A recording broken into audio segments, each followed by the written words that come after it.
누가복음 1장 38절. 다 자리에 일어나셔서 한 목소리로 38절 한 절만 읽습니다. 시작. 마리아가 말하였다. 보십시오. 나는 주님의 여종입니다. 당신의 말씀대로 나에게 이루어지기를 바랍니다. 천사는 마리아에게서 떠나갔다. 아멘. 오늘 말씀대로 이루어지이다 라는 제목으로 하나님 말씀 전하겠습니다. 하나님께서는 일하시는 방식이 먼저 약속을 주십니다. 그리고 그 약속을 이루어 가시는 방식으로 일하세요. 그런데 하나님께서 주시는 약속이 상당 부분 굉장히 이상적으로 보일 때가 있습니다. 그리고 반면에 우리가 두 발을 내딛고 있는 현실은 어때요? 현저하게 열악하게 보일 때가 있습니다. 그러면 그 이상과 현실 사이에 뭐가 생겨요? 차이가 생깁니다. 갭. 그 갭이 커지면 커질수록 그 이상이, 약속이 비현실적으로 보일 때가 있죠. 아브라함이 75세의 나이에 부르심을 받습니다.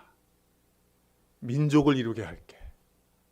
너를 통해서 모든 민족이 복받게 할게. 아니, 지금 자식 하나도 없는데 무슨 민족을 타령하셔요? 근데 하나님께서는 놀라운 이상과 약속을 주시는 거예요. 믿어지십니까? 모세를 한번 생각해 보십시오. 모세는 젊은 나이에 한번 혈기를 부렸다가 자기 뜻대로 안 돼서 결국 광야에서 목자 생활을 몇 년 했나요? 40년 하고 나이 80이 됐을 때 그때는 이제는 목자로 마무리할 때입니다. 근데 하나님이 부르세요.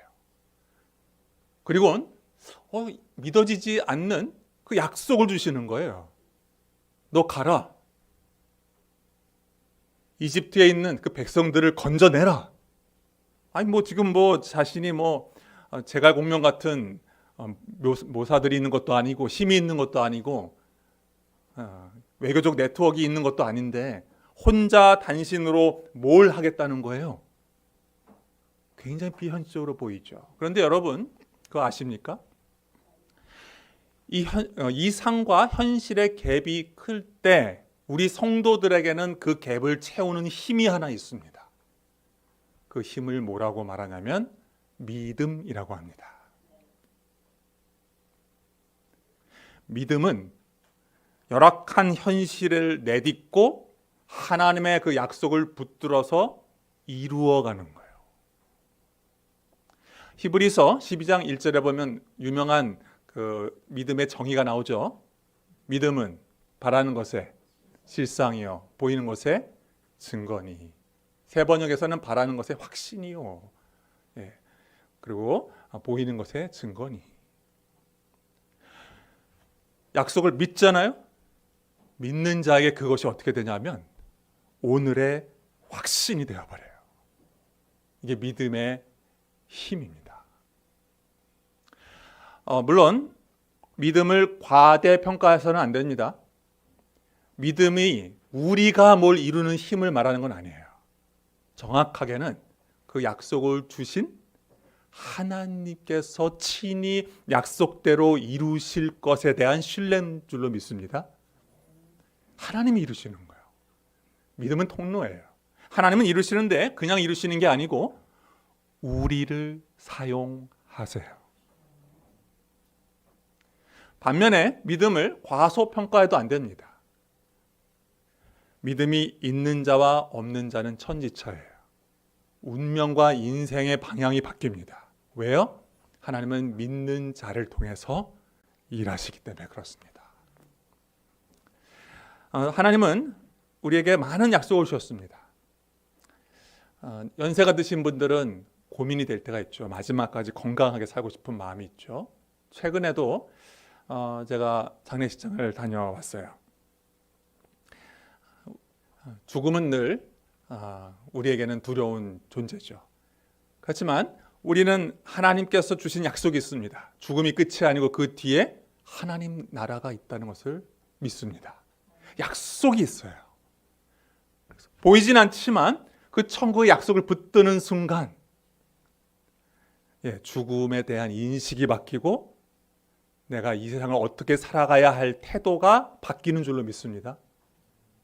믿음은 죽음과 삶을 대한 태도를 바꿔버려요.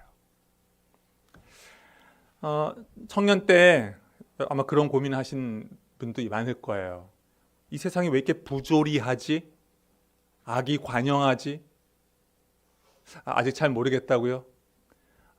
놀러 다니고 행복하게 살려고 하는 청년들도 있겠지만 공의롭게 살려고 아마 부딪혀 본다면 이 세상이 얼마나 만만치 않은지를 보게 될 거예요. 그래서 낙심도 많이 합니다. 그런데 성경은 약속이 있어요.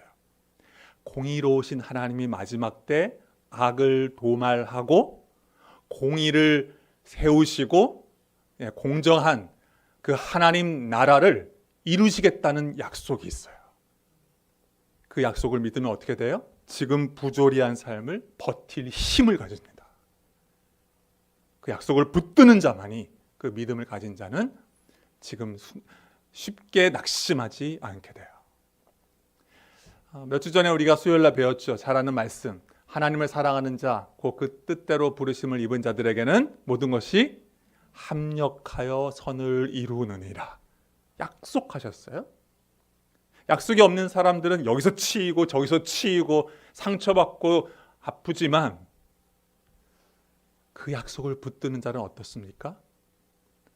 지금 아픈 것을 하나님이 선하게 인도하실 걸 믿고 버팁니다.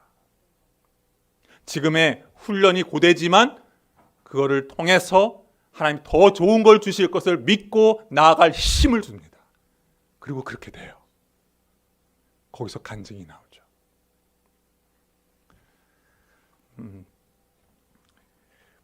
우리가 이제 하나님의 약속을 믿고 나아가는데 문제는 이 믿음이 호락호락하지 않다는 거예요. 왜냐하면 그 약속을 붙들 때 코스트가 있기 때문에 그렇습니다. 갑지불이 있기 때문에 그래요. 그냥 하나님이 약속하셔서 좋은 일이 생기겠네가 아니에요. 자, 예를 들어 볼까요? 아까 얘기했지만 아브라함이 자식을 주고 민족을 주고 축복의 근원으로 삼겠다 했을 때 어떤 갑집을 있어야 돼요? 세이프티 존 고향을 떠나야 돼요. 모세는요. 그 소명, 그 약속을 받는 순간 뭘 해야 돼요? 40년 동안 자기가 목자로 살았던 그 안락한 삶에서 벗어나야 돼요. 하나님의 모험에 동참해야 되는 갑지불이 필요한 겁니다. 오늘 본문에 믿음의 한 여인이 나옵니다. 사실 소녀에 가깝죠. 이름은 마리아. 말도 안 되는 하나님의 약속 앞에서 그녀는 놀라운 믿음의 고백을 합니다. 말씀대로 나에게 이루어지기를 바랍니다. 말씀대로 내게 이루어지이다. 수태고지 앞에 말도 안 되는 성령의 능력으로 임신하겠다는 그 약속 앞에 어떻게 이 소녀는 그런 믿음의 고백을 할 수 있는 걸까요? 그 이야기를 오늘 좀 나누고자 합니다. 먼저 한 가지 좀 이 이야기를 하기 전에 누가를 좀 저는 칭찬하고 싶습니다. 누가가 아니었으면 이 수태고지의 그 마리아의 놀라운 신앙 고백을 우리는 모를 뻔했어요. 지난주에 우리가 공부 한번 했었죠? 누가는 누가 썼다고요? 누가가 썼어요. 그런데 그 누가가 어떻게 하냐면은 사도 바울과 쫓아다니면서 본인은 예수님을 동행하며 살지 않았단 말이에요. 그래서 사도 바울을 통해서 아마도 복음을 듣고 선교의 사역을 감당하다가 어느 날 이방인들을 위해서 복음서를 더 쓰고 싶었어요. 그런데 그냥 쓰는 것이 아니라 이방인들이 궁금해했던, 사람들이 궁금해했던 이야기를 직접 손수 뛰어다니면서 찾아내고 인터뷰도 하면서, 물론 이 모든 것이 성령의 인도하심 속에 벌어지는데, 그래서 그 믿음의 뿌리 그리고 예수님의 그 탄생 이야기부터 그를 실어주고 싶었어요. 철저한 고증을 통해서 이것이 신화가 아니라 진짜 진리요 사실이라는 것을 말해주고 싶었어요. 그래서 누가복음 전체뿐만 아니라 우리 1장만 봐도 다른 데서 없는 3가지 놀라운 스토리를 찾아내서 소개하고 있습니다. 누가의 공헌이에요. 첫 번째는 뭐냐면 침례 요한의 그 이야기를 하고 있는데, 다른 복음서에서는 침례 요한이 언제 등장하죠? 예수님이 공생애하기 직전에 침례 요한이 사역을 하잖아요. 그것이 첫 모습입니다.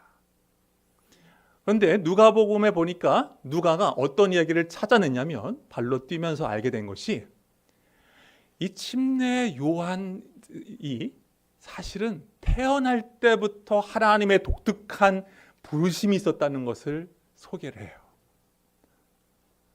침례 요한의 아버지가 누구죠? 사가랴. 어머니는요? 엘리사벳입니다. 둘 다 노인이 돼서 이제는 애를 낳을 수가 없어요. 그런데 하나님께서 약속을 하십니다. 아이를 갖게 될 거야. 처음엔 믿어지지가 않았죠. 그래서 의심했다가 어떻게 됩니까? 사가랴가 벙어리가 됩니다. 그러다가 이제 애가 정말 임신이 되고 태어났어요. 할례를 받게 된 다음에 이름을 정해야 되는데 무슨 이름을 해야 되나요? 내가 이름을 써야 돼. 서판 좀 갖고 오란 뜻이죠. 서판에다가 천사가 가르쳐준 이름 요한이라고 쓰는 순간, 우리 교회도 요한이 있네. 요한 하고 쓰는 순간 입이 턱 풀리면서 하나님을 찬양하게 되는데, 그 찬양의 내용이 뭔지 알아요? 약속대로, 아브라함의 약속대로 구원자가 올 거고, 우리의 이 아기 요한이 커서 그 메시아를 준비할 귀한 사명을 감당하게 될 거라는 그 예언을 하게 돼요. 이거를 누가가 찾아낸 거야. 그래서 저는 우리가 모를 뻔했어요. 또 두 번째 또 독특한 걸 또 뭘 찾아냈냐면 예수님과 침례 요한의 관계입니다. 알고 봤더니 이게 친척 관계예요. 이거를 밝혀내고 있어요. 이 누가가. 정확하게는 요한을 뵌 그 엘리사벳과 예수님을 임신한 마리아가 성경에 나와요. 먼 친족 관계라는 거예요. 그리고 둘이 가끔씩 만났어. 이런 관계였다는 것을 또 리서치를 해가지고 찾아낸 거예요. 누가복음에 나옵니다. 세 번째는 이제 가장 중요한 거죠. 수태고지하게 받은 이 마리아의 그 심정과 상황을 더 찾아내고 싶었어요. 저는 거의 99% 확신하는데 100%란 말할 수 없지만 이 누가가 정말 발로 뛰면서 마리아를 만나서 인터뷰를 했던 것 같아. 마태복음에도 마리아가 살짝 나옵니다. 근데 임신한 이후에 어디에 초점을 두냐면은 요셉에 초점을 둡니다. 그 요셉이 어떻게 해요? 소식을 듣고 약혼했던 마리아가 벌써 말이 안 되지, 임신을 하다니. 이건 부정한 행위를 한 거라고 생각을 하고는 가만히 끊으려고 했어요. 즉 파혼하려고 했어요. 근데 하나님께서 사자를 보내서 요셉이 이것이 하나님의 뜻이라는 것을 알게 해주시고 믿음으로 그 아내를 다시 받아들일 수 있도록 믿음을 주시죠. 그런데 철저하게 요셉의 중심이에요. 그래서 이 누가는 뭘 하기를 원했냐면 마리아의 이야기를 한번 더 찾고 싶었어요. 마리아는 어떻게 그때 임신을 하게 됐고 어떤 얘기를 들었고 어떤 반응을 했을까? 그거를 찾아낸 거예요. 마리아로부터 들었던 그 이야기입니다. 그걸 오늘 이야기하려고 하는 거예요. 26절 한번 보시겠습니다. 26절에 보면 한 천사가 나사렛에 등장합니다. 그 천사의 이름이 나와요. 이름이 뭐죠? 가브리엘. 그리고 마리아에게 나타납니다. 그리고는 28절에 이렇게 얘기합니다. 기뻐해라 은혜를 입은 자야. 성은을 입었다 이렇게 말할 수 있겠죠. 주님이 너와 함께 하신다. 천사도 놀랍지만 내용도 놀라워요. 도대체 왜 이런 인사말을? 그러면서 30절에 천사가 다시 말합니다. 두려워하지 마. 한 번 더 얘기하죠. 너 하나님의 은혜를 입었어. 그러면서 세 가지 매우 중요한 이야기를 들려줍니다. 첫 번째, 너가 비록 아직 남자를 모르는 상태지만 임신을 해서 아들을 낳게 될 거다. 충격이죠. 두 번째는 아예 이름도 가르쳐줘요. 31절에 그 이름을 예수라 하여라. 그리고 그 태어난 그 아이를 이제 어떤 존재인지를 32절에서 설명해줘요. 32절, 33절에 위대한 더없이 높으신 분의 아들, 하나님의 아들이라 불릴 거야. 그리고 다윗의 왕위를 주셔서 영원히 야곱의 집 이스라엘을 다스릴 뿐만 아니라 그의 나라는 무궁할 거야. 놀라운 이야기들을 쏟아냅니다. 즉 메시아가 탄생할 거고 약속대로 하나님 나라를 세울 분이라는 것이죠. 마리아는 천사에게 묻기 시작합니다.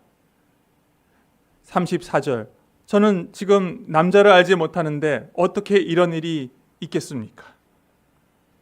27절에 보면 약혼한 상태였어요. 그 당시에 약혼은요 법적으로 부부 상태입니다. 부부 관계예요. 그래서 비록 함께 살지는 않지만 대략 한 1년 정도 약혼한 이후에 떨어져 살면서 뭘 준비하냐면 결혼할 준비를 합니다. 신랑은 집도 준비하고 경제적 기반도 쌓고, 그러면 아내는요 약혼한 이후에 자신의 그 정결을 지키기 위해서 또 애를 쓰면서 또 준비를 합니다. 그런데 이 약혼한 것이 곧 부부, 법적인 것은 부부 관계이기 때문에 마태복음에 보면 이런 표현이 나와요. 요셉이 마리아가 임신한 걸 보고 가만히 끊으려고 할 때, 그때 마태복음 1장 19절을 보면요 그 남편 요셉이라고 말해요. 약혼을 했는데도 이미 남편이라고 불렸던 거예요. 저는 지금 약혼한 상태고 순결을 지켜야 하는 상황인데 어떻게 임신할 수 있습니까? 라고 했을 때 천사가 이렇게 말을 하죠. 35절에 성령이 임하면 가능하다. 하나님의 능력이 너를 감싸면 가능하다.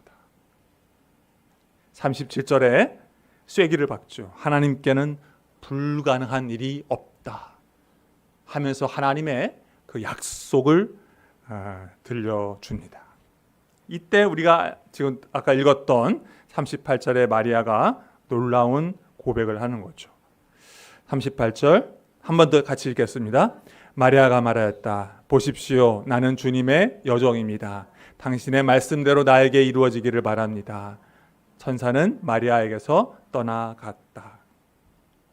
우리는 많이 익숙하지만 이 고백은 절대로 쉽지 않습니다. 한 번도 이런 일을 경험한 사람이 없어요. 마리아가 처음입니다. 어떻게 남자 없이 아이를 가질 수 있냐고요.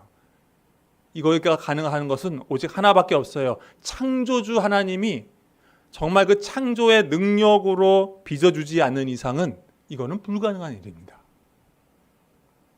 창조주의 독특한 능력이 없다면 이건 불가능한 일이에요. 더군다나 임신을 하게 돼도 문제입니다. 임신을 하게 되면 어떤 일이 벌어질까요? 아무도 마리아의 그 이야기를 믿어주지 않을 겁니다. 어떻게 성령으로 임신했다는 것을 이야기했을 때 설득될 사람이 누가 있겠어요? 아무도 없죠. 그래서 요셉이 그랬던 것처럼 파혼할 상황은 너무나 뻔하고요. 그리고 나쁜 소문이 들면서 사람들로부터 지탄을 받게 될 것입니다. 여러분, 아시아권의 문화가 그렇듯이 명예를 소중히 여기는 그 문화 속에서 약혼자가 임신했다는 것은 정말 수치스러운 일이고 집안 망신인 것이죠. 요한복음 8장에 보면 가늠한 여인이 예수님께 나왔을 때 어떻게 했죠? 사람들이 돌로 쳐서 죽이자고 했습니다. 마리아도 마찬가지입니다. 100% 가늠하는 이 상황이었다면, 그렇게 본다면 아마도 그중 속에 어떤 분은 우리 관습대로 돌로 쳐야 된다고 얘기하는 사람도 있었을 거예요. 최소가 뭐냐면 아마 집에서 쫓겨나는 것일 것입니다. 혼자 쫓겨나 아이를 키워야 하는데 이게 정말 가능하겠냐고요. 여러분이 마리아 입장이라면 어떻게 하시겠습니까? 천사가 나타나서 이 약속을 여러분에게 준다면 여러분 같으면 어떻게 하시겠어요? 받으시겠어요? 저 같으면 이럴 것 같습니다. 저는 아닌 것 같습니다. 딴 사람을 좀 찾아보시죠. 근데 마리아는 그것을 받아냅니다. 이거를 받는 순간 오해가 따를 텐데, 손해가 따를 텐데, 불투명한 미래가 펼쳐질 수도 있는데, 그럼에도 불구하고 하나님의 약속을 붙들기로 작정합니다. 이 고백을 누가가 찾아가지고 우리한테 보여주고 있는 거예요. 그래서 이 마리아의 이 고백은 놀라운 믿음의 고백이 되는 것입니다. 단순히 내 삶에 우와 천사가 나타나서 놀라운 일을 행하신데 이게 될 수가 없는 거예요. 거기에는 오해와 그 희생을 감수하고 그럼에도 불구하고 하나님의 말씀을 붙들기로 작정한 마리아의 믿음의 결단이었던 것이죠. 재밌는 거는 여러분 나중에 누가복음 1장을 좀 읽어보시면 이 마리아의 이 고백은 바로 앞에 아까 침례 요한의 아버지 사가랴와 묘하게 대조가 됩니다. 사가랴는 어떤 약속을 받았냐면 비록 노부부지만 너희 안에 자식이 생길 거야 했을 때 믿지를 못했어요. 그래서 벙어리가 됐던 겁니다. 근데 사가랴는 어떤 사람이었냐면 여러분 나중에 한번 성경에 보시면요, 그는 제사장입니다. 경륜이 많은 제사장이에요. 그리고 그는 어떤 얘기를 하냐면 6절에 보면은 이 사가랴는 하나님 앞에서 의로운 사람이어서 모든 계명과 규율을 흠잡을 데 없이 지켰던 사람이라고 말하고 있습니다. 그는 사람들이 봤을 때, 하나님 봤을 때 말씀대로 살려고 노력했던 사람이에요. 그리고 아이를 낳게 해주시기를 아마 수없이 기도했을 때 응답이 되지 않았다 할지라도 결코 예배를 소홀히 하지 않고 자신의 사명을 충실하게 감당했던 사람이에요. 그럼에도 불구하고 하나님 주신 약속이 붙드는 게 힘들었던 거예요. 내가 자식을 줄게 했을 때 그게 믿어지지가 않아서 의심했다가 순간적으로 벙어리가 됐던 겁니다. 그런데 마리아는요, 경륜이 없는 소녀와 같은데 참 놀랐습니다. 어린아이 같은 믿음으로 하나님의 그 약속을 붙드는 거예요. 우리 사랑하는 성도님, 주님의 약속을 붙드는 믿음의 사람들 되시기를 바랍니다. 붙드는 자에게 하나님께서 놀랍게 일하시는 줄로 믿습니다. 그런데 때때로는 붙드는 게 쉽지가 않아요. 때로는 불투명한 미래가 있는 것 같고요, 믿음의 길을 걸어가는 게 쉽지 않은 것처럼 느껴질 때가 있어요. 하지만 그때 바로 믿음의 고백으로 나아갈 때 주께서 놀랍게 역사하시는 줄로 믿습니다. 제가 처음에 일터 사역을 하게 될 때였어요. 미국에서 이제 한국으로 오게 되는데 밤 12시쯤 됐던 것 같아요. 그 아파트 주차장에서 기도를 했어요. 하나님, 제가 한국에 들어가면은 좀 복음을 많이 전하고 싶은데 그런 마음이 있었어요. 직장인들, 현대인들한테 복음을 전할 수 있는 좀 길을 열어주세요. 그런데 진짜 한국에 왔는데 정말 기대하지 않았던 이 길이 열리면서 일터 사역을 하게 됐습니다. 근데 처음에 이제 자리가 하나 났는데 일주일에 이틀 이제 기회가 주어진 거예요. 그래가지고 갔는데 정말 어렵게 일하시는 그 분들의 그 고충을 들어주고 또 말씀을 가르치려고 애를 쓰는데 회사에서는 관심이 없습니다. 제 존재감이 전혀 없어서. 하지만 정말 하나님의 그 말씀과 또 약속을 붙들면서 이제 사역을 하기 시작했습니다. 5년이 지났을 때였어요. 5년이 지나고 나니까 놀랍게도 브랜드장 경영자들과 성경 공부를 하고 있는 제 모습을 발견하게 돼요. 거기에 있는 채용팀하고 연결이 돼가지고 외부에서 오시는 경력 직원들이 저를 통과해서 코칭을 받고 회사에 정책하게 되면서 복음을 흘러가는 기회를 적극적으로 열어주시는 것을 경험하게 됐어요. 처음에는 미약해 보입니다. 처음에는 하나님의 그 약속이 정말 이루어질까? 근데 시간이 지나니까요, 하나님께서 정말 이루어 가시더라고요. 온빛교회, 제가 이번 주에 기도하면서 그런 생각이 들었습니다. 이름이 생각보다 거창하더라고요. 온누리의 빛, 온전한 빛. 너무 큰 거 아니에요? 하나님께서 어떻게 인도하실지 모르지만 하나님께서 이 이름을 통해서 주신 그 비전을 더 꿈꿔야겠다. 저는 온빛교회를 통해서 기대하는 게 뭐냐면 한 사람 한 사람이 정말 예수님의 빛과 같은 제자가 돼서 재생산이 일어나는 것을 보고 싶습니다. 여러분 한 사람 한 사람을 통해서 다른 사람이 예수님을 믿게 되는 일들이 일어나기를 소원합니다. 그래서 여러분의 있는 곳이 땅끝이고 거기서 복음이 빛이 비춰지는 그날이 오기를 소원합니다. 아까 갭 얘기를 했어요. 이상과 현실의 그 차이. 이 차이가 크면 클수록 뭐가 큰지 아십니까? 유혹이 커요. 되겠어? 그게 되겠어? 타협하며 살아. 뭘 그렇게 유난 떨어?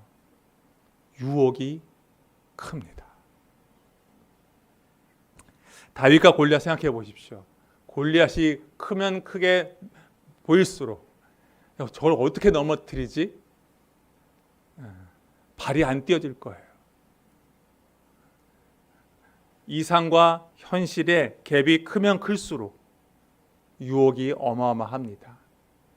그런데 그 유혹을 이길 수 있는 유일한 방법은 뭐예요?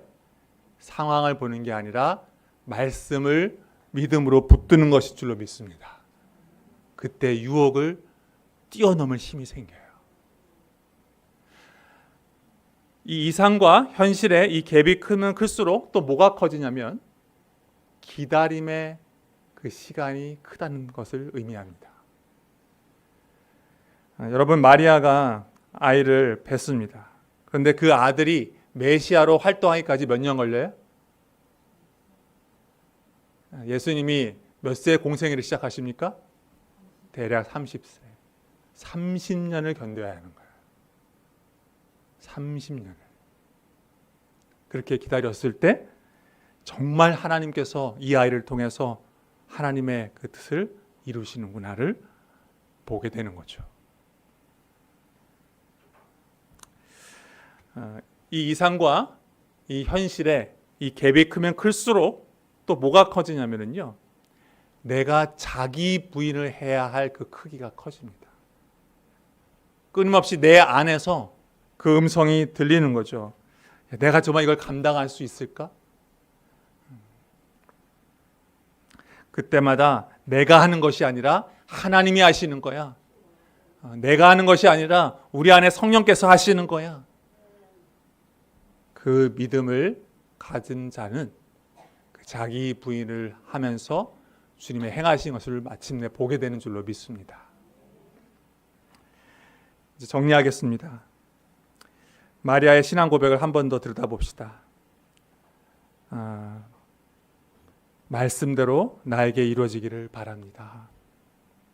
그가 붙든 것은 말씀이었어요. 말씀을 신실하게 이루어 주실 그 하나님을 그는 붙들었어요. 그 약속과 현실의 그 갭을 채우는 것은 내가 채우는 것이 아니라 그 말씀을 주실 하나님께서 친히 채워 가신다는 것입니다. 그러므로 사랑하는 성도님, 오늘 한 번 더 주님 앞에 결단하기를 원합니다. 말씀대로 따라가기를 결단하기를 원합니다. 마리아 같이 우리는 작고 연약하지만 어린아이 같이 그 약속을 붙들 때, 그 갭을 뛰어넘고자 할 때에 주님께서 마리아를 사용하셨던 것처럼 우리도 그 말씀대로 되리라 고백할 때 주께서 우리를 사용하여 주실 것입니다. 우리가 말씀을 들으면서 주님이 우리에게 약속의 말씀을 주십니다. 예배를 통해서, 큐티를 통해서 기도하면서 그때 그 말씀의 약속을 붙들고 그 약속을 이루어 가시는 하나님의 그 놀라운 일들을 경험하는 우리 사랑하는 성도님, 온빛교회가 되기를 주님의 이름으로 부탁드립니다.